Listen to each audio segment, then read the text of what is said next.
नमस्कार मित्रांनो, बघा आज मी जिल्हा परिषद शाळा तामसवाडी या ठिकाणी आलेलो आहे।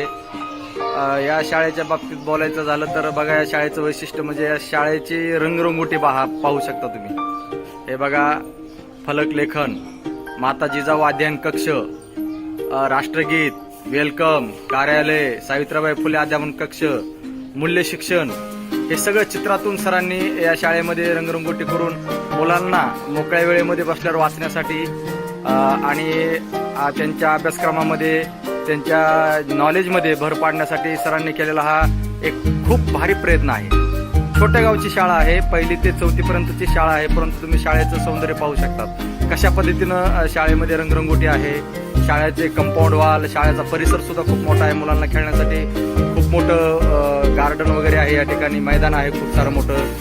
हे बघा, जलचर प्राणी, या ठिकाणी विद्यार्थ्यांना म्हणजे विद्यार्थ्यांचा वेळ सुद्धा मोकळा गेला नाही पाहिजे। या ठिकाणी तुम्हाला जलचर प्राणी सुद्धा भिंतीवर बघायला मिळतील कलरमध्ये। ते पण स्वच्छतागृह, एकदम सुसज्ज असं स्वच्छतागृह मुलींसाठीच या शाळेमध्ये सरांच्या योगदानातून आणि गावातल्या लोकांच्या सहकार्यातून बऱ्याच गोष्टी या शाळेमध्ये घडलेल्या आहेत। अशा शाळेचा आदर्श प्रत्येक जिल्हा परिषदच्या शाळेनी घेऊन आपापल्या शाळेमध्ये सुद्धा अशा पद्धतीचं कार्य करायला पाहिजे। कारण आपल्या जिल्हा परिषद शाळेमध्ये जे शिकणारे विद्यार्थी असतात हे आपल्याच गावातले असतात, आपल्याच गोरगरीब जे लोक असतात, जे की कॉन्व्हेंट स्कूल, संस्था वगैरे अशा ठिकाणी शाळेत टाकू शकत नाहीत। अशा ठिकाणी त्यांचा नैतिक मूल्यांचा, त्यांचा पाया जो म्हणतो आपण, त्या गोष्टी जर पूर्ण झाल्या तर नक्कीच त्या मुलांचं भविष्य हे उज्ज्वल घडू शकतं। चला तर आपण आपल्या शाळेचे जे मुख्याध्यापक आहेत सर, ज्यांच्या योगदानातून एवढी मोठी शाळा बनलेली आहे, जे बघा हा वर्ग सुद्धा बघू शकता तुम्ही, किती डिजिटल वर्ग आहे।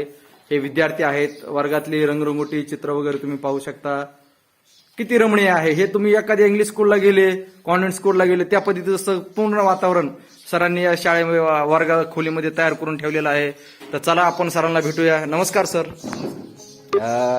सर, तुमच्याबद्दल थोडीशी अल्प परिचय माहिती द्या सर आम्हाला, तुमच्या शाळेबद्दल केलेलं काम वगैरे त्याबद्दल काय सांगू शकता सर तुम्ही?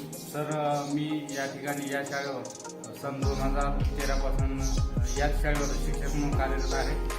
2014 पासून माझ्याकडे मुख्याध्यापक 4 झाला।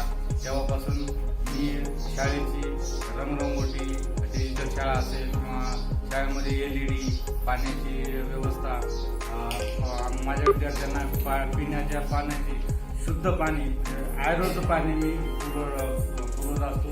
तसेच वेगवेगळ्या शास्त्रज्ञांची परमवीर चक्र पुरस्कार प्राप्त जे आपले सैनिक आहेत त्यांच्या जयंत्या साजऱ्या करतो, शास्त्रज्ञांच्या जयंत्या साजऱ्या करतो। म्हणजे वेगवेगळे उपक्रम घेत राहतात सर त्यांच्या दर म्हणजे आठवडाभरामध्ये 2-3 दिवस तर आमचे सारखे उपक्रम, वेगवेगळ्या प्रकारचे उपक्रम घेण्यामध्ये जात असतात। म्हणजे एकदम हसत खेळत विद्यार्थ्यांना आम्ही शिक्षण देत असतो। क्या बात आहे। बघा, सर मुलांसाठी, सरांना या गोष्टी जाणव आहे की हे मुले म्हणजे या मुलांमुळे आपलं सगळं काय असतं, म्हणून त्यांना जास्तीत जास्त कसं काय देता येईल, आपल्या ज्ञान असेल, त्यांना पाण्याची पिण्याची सोय असेल, या सगळ्या बाबतीमध्ये एकदम बारकाईनं लक्ष सर घालत आहेत। धन्यवाद सर। या मुलांबद्दल तुमची जी आपुलकी पाहून खरंच आज खूप चांगलं वाटलं।